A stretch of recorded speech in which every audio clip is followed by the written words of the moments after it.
Centre paramilitary forces बनी। BSF बनी 1965 में, आईटीबीपी बनी 1962 में, सीएसएफ बनी 1969 में। मौजे जब देश आजाद हुआ उसी समय जो सरकार थी उनको चिंता करनी चाहिए थी कि हमारी बॉर्डर जो है सबसे इम्पोर्टेंट हैं और हमें उस पर पैरामिलिट्री फोर्सेज की बनाना चाहिए था। केवल सीआरपीएफ ऐसी थी जो क्राउन रिप्रेजेंटेटिव फोर्स कहलाती थी, 1937 में बनी थी, वो जो बाद में 1949 में सीआरपीएफ बनी। महोदय, मुझे इस बात का गर्व है कि हम उत्तर प्रदेश कैडर के आईपीएस अफसर रहे और उत्तर प्रदेश कैडर की हमारी जो आर्म फोर्स है, प्रोविंशियल ऑन कॉन्स्टेबलरी पीएसी का मैं डीजीपी रहा, 3 बटालियन का कमांडिंग ऑफिसर रहा और उसने जाकर के आजादी के बाद बॉर्डर गार्ड करने की ड्यूटी किया है। महोदय, चाइना वार के बाद पहले तो हिंदी चीनी भाई भाई होता रहा, गार्डिंग की कोई व्यवस्था नहीं की गई और आज चिल्लाते हैं कि सीएपीएफ। तो महोदय, मैंने भी एज ए कमांडिंग ऑफिसर अभी कह रहे थे कि नहीं साहब सब उन्हें देना चाहिए, क्यों नहीं। उस समय सेंट्रल गवर्नमेंट में कुछ बटालियन रेज किया था, इंडिया रिजर्व बटालियन, यूपी के 31st battalion reserve battalion PAC का मैं कमांडिंग ऑफिसर था। जनवरी 84 में अपनी बटालियन लेकर गया था मैं असम में, लखीमपुर में और फिर लोअर आसाम में नलबाड़ी, बरपेटा, न्यू बगाईगांव, जब आसाम की स्थिति खराब थी। हमारी 4 बटालियन थी। चाइना वार के बाद पीएसी गई थी वहां असम में, हमारी 4 बटालियन थी अप टू 71 भारत बांग्लादेश वार। तो महोदय, ये जो आर्म फोर्सेज हैं इसमें एक चीज होता है, एक अनुभव की जरूरत होती है।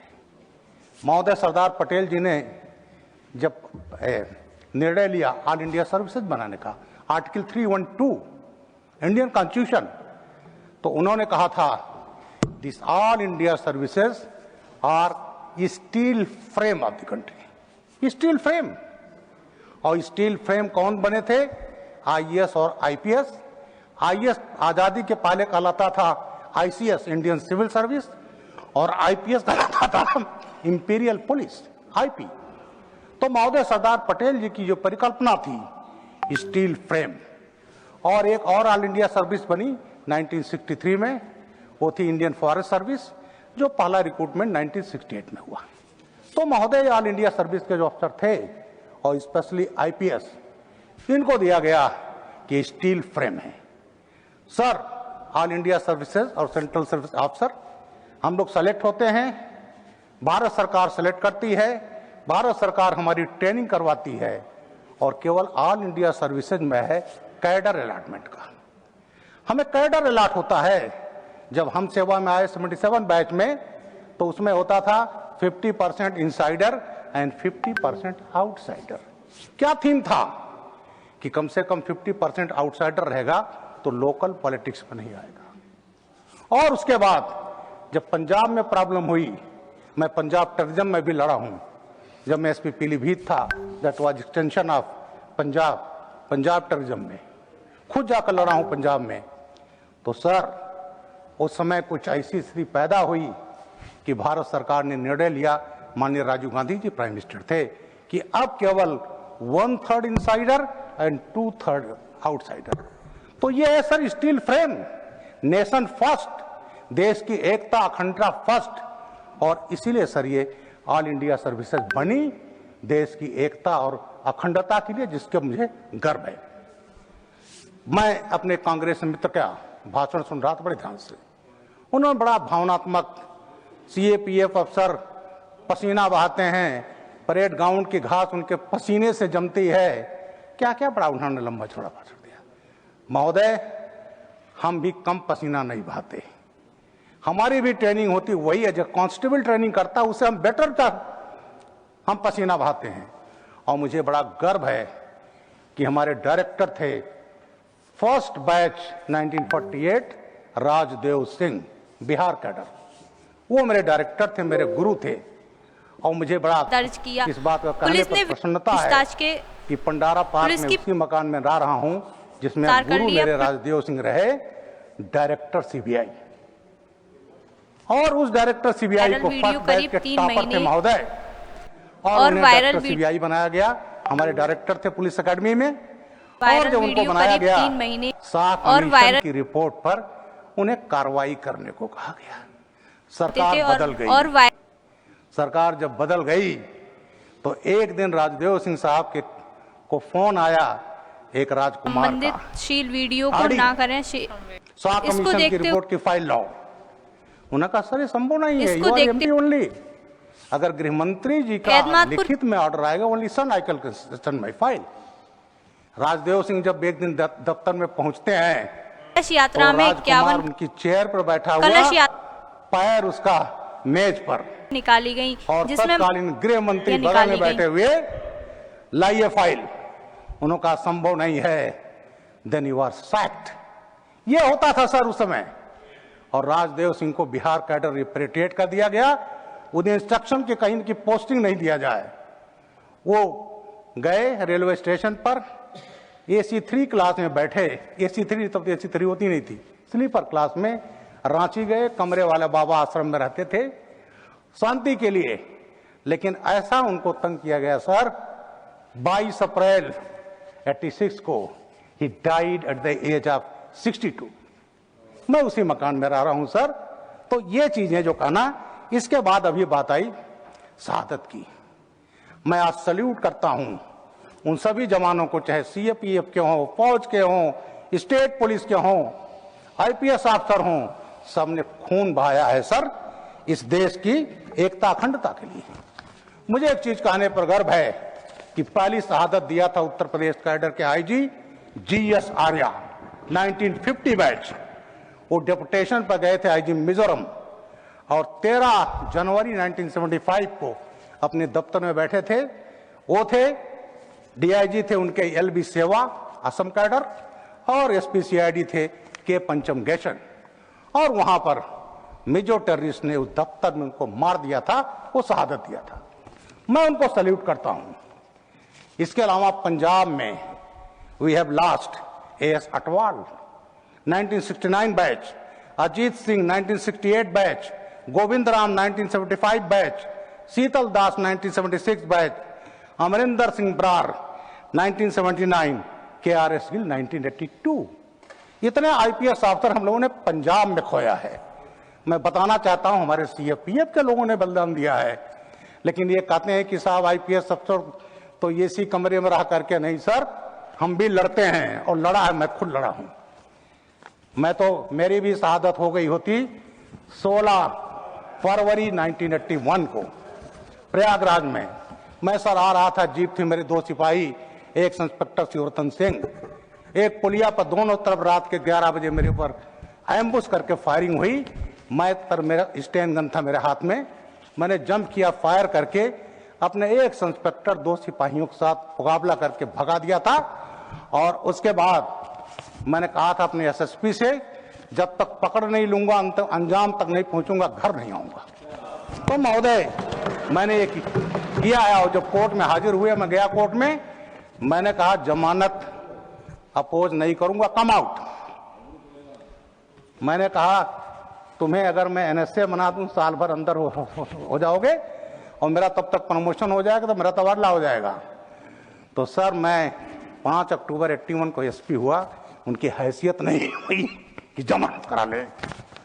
हाँ, इसके अलावा सर महाराष्ट्र कैडर हमने खोया हेमंत करकरे को 1982 बैच, हमने खोया अशोक कामटे को 1989 बैच। बिहार कैडर में हमने खोया रणधीर प्रसाद वर्मा को 1974 बैच, जिनकी पत्नी को भारतीय जनता पार्टी ने सांसद बनाया था, मंत्री बनाया था। हमने खोया बिहार कैडर के विनोद कुमार चौबे को, हमने खोया आसाम में के सिंह को। सर 1-2 नहीं, कितनी शहादत दिया है हम लोगों ने IPS अफसरों में। और मैं कहता हूं टेररिज्म से लड़ने के लिए, नक्सलवाद से लड़ने के लिए सब ने कंधा से कंधा मिलाकर काम किया है।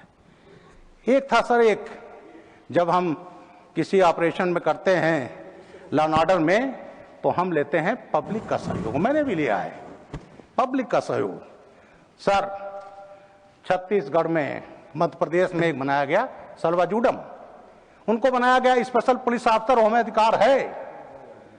लेकिन उस समय जो लेफ्टिस्ट फोर्सेस थी उनको पसंद नहीं आया और सल्वाजुडम को बैन कर दिया गया। और जब सल्वाजुडम खत्म हुआ 300-400 लोग उन नक्सलियों ने मारा है सर, मैं उनको भी सल्यूट करता हूं। उसके बाद सहयोग लिया गया, जहां सीएपीएफ है, स्टेट फोर्स है, वहीं डीआरजी, डिस्ट्रिक्ट रिजर्व गार्ड्स, वो लड़े हैं सर। और वो लड़ करके आज 31 मार्च अभी कल ही बीता है, हमने नक्सल मुक्त कराया है। अदरवाइज उनका रेड कॉरिडोर बन चुका था महोदय। मैं आज अपने गृह मंत्री अमित शाह जी को और प्रधानमंत्री मोदी जी को सल्यूट करता हूं, साधुवाद देता हूं, जिनके प्रयास से खत्म हुआ। सर सल्वाजुडम के हेड थे कांग्रेस के थे कर्मा जी, और झीरम घाटी में वहां के माऊ एक कांग्रेस के एक्स मिनिस्टर माऊ विद्याचंद्र शुक्ला जी, कर्मा जी, पटेल जी, सबको मार दिया गया था। 76 जवान एक साथ शहीद हुए थे सर छत्तीसगढ़ में 2010 में। लेकिन कभी जो मनमोहन सिंह जी थे उसमें उन्होंने बड़ी चिंता व्यक्त की कि ये जो नक्सलवाद है ये हमारी एकता अखंडता के लिए सबसे बड़ा बाधा है। लेकिन कोई कार्रवाई नहीं हुई सर, क्योंकि नेशनल एडवाइजरी काउंसिल जो थी उसमें कैसे कैसे लोग थे मैं कहना नहीं चाहता, उन्होंने कार्रवाई नहीं करने दी, जिसका अंजाम हमने भुगता है, लड़ा है। अब बात आती है आईपीएस अफसर के डिप्यूटेशन की। सर आईपीएस अफसर हमेशा डिप्यूटेशन पर रहा है और हम तो एसपी रैंक पर रहे हैं।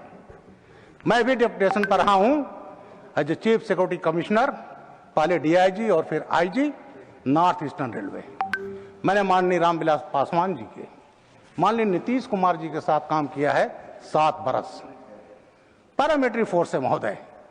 तो आज ये जो आईपीएस अफसर को अभी जो ये नया एक्ट बन रहा है, पहले हम तो एसपी तक जाते थे, अब उनके प्रमोशन के लिए जो 20% डीआईजी रहते थे सीएपीएफ में, अब वहां पर डीआईजी रैंक तक उनको प्रमोशन की सुविधा दी गई है। इसके अलावा आईजी में 50% और स्पेशल डीजी और डीजीपी में 100% आईपीएस का नेतृत्व। ये क्यों है सर? हम स्टेट में आते हैं, नीचे से लेकर के हम वहां तक काम करते हैं। और एक चीज और कहा गया, मैं उसको जरूर जवाब दूंगा कि साहब स्टेट में गलत काम किए तो सेंटर में ले आए। सर सेंटर में ऐसे नहीं आते। सेंटर के लिए हर रैंक पर इंपैनलमेंट होता है। मेरे कैडर यूपी कैडर में 16 अफसर थे आईपीएस, और उसके लिए डीजी के लिए केवल मैं इंपैनल्ड था, इकलौता ही। जब तक इंपैनलमेंट नहीं होगा आप आ ही नहीं सकते। तो सर इंपैनलमेंट में डीजी हुआ, समाजवादी पार्टी सरकार थी, उन्होंने मुझे आने नहीं दिया सर। नहीं तो मैं एक्स डीजी सीआरपीएफ कहलाता, तो मुझे नहीं आने दिया तो मैं यहां आ गया। सर मैंने ऐसे ही, मुझे पोस्टिंग की काम कम था तो सर मैं राइटर बन गया। तो उसके लिए मैं समाजवादी पार्टी को बहुत बहुत बधाई देता हूं, साधुवाद देता हूं, उन्होंने राइटर बना दिया एक फाइटर को। तो सर इसलिए आईपीएस अफसर सबसे बड़ी चीज लिखा है। इसके अलावा सर एक चीज होता है लॉ एंड ऑर्डर, ये स्टेट सब्जेक्ट। जो सेंट्रल पैरामिलिट्री फोर्सेस जाती हैं स्टेट में काम करने, तो स्टेट सरकार के गाइडेंस में काम करती है सर। आईपीएस अफसर हम लोग रहते हैं, हमारा ही साथी होते हैं आईएएस अफसर, उनका भी बड़ा रोल होता है लॉ एंड ऑर्डर में करने में। तो जो सेंट्रल पैरामिलिट्री इन आइसोलेशन काम नहीं करती सर, ये करती हैं। उसके लिए सबसे बड़ा होता है समन्वय बनाना, पब्लिक का सहयोग लेना, और उसके लिए आईपीएस अफसर के अनुभव की जरूरत होती है सभापति महोदय। और वो अनुभव, इसीलिए आईपीएस अफसर का डिप्यूटेशन इज ए मस्ट। और ये जो बिल है उसको इसने एक कानूनी जामा पहना दिया है डिप्यूटेशन का। और ये उस सभापति 1 मिनट लूंगा, ये सर इसमें जहां तक सुप्रीम कोर्ट के रूलिंग का उसका भी सम्मान है, और जहां तक हमारे सीएपीएफ के अफसरों की कैरियर का सवाल है, दोनों का समन्वय रखा है। महोदय एक चीज और कहूंगा, एक सीएपीएफ के अफसर आते हैं डीएसपी रैंक के, हमारा इक्विवेलेंट। स्टेट में हमारे डीएसपी आते हैं, और जब उनका प्रमोशन होता है तो 33% प्रमोटेड ऑफिसर स्टेट में, पूरे भारत में सर, और 67% डायरेक्ट आईपीएस अफसर। तो इनके चले कहेंगे नहीं साहब बस उन्हीं को जाने दीजिए वहां तक, ऐसी बात नहीं है। तो ये जो स्टील फ्रेम है जिसका आईपीएस अफसर ऑल इंडिया सर्विस के, तो ये पिलर है सल स्टील फ्रेम के, इसलिए स्टील फ्रेम की जरूरत है, जरूरत रहेगी। इन्हीं शब्दों के साथ मैं इस बिल का समर्थन करता हूं। जय हिंद, धन्यवाद, जय भारत। धन्यवाद। माननीय श्री राम, हाँ माननीय जयराम जी। माननीय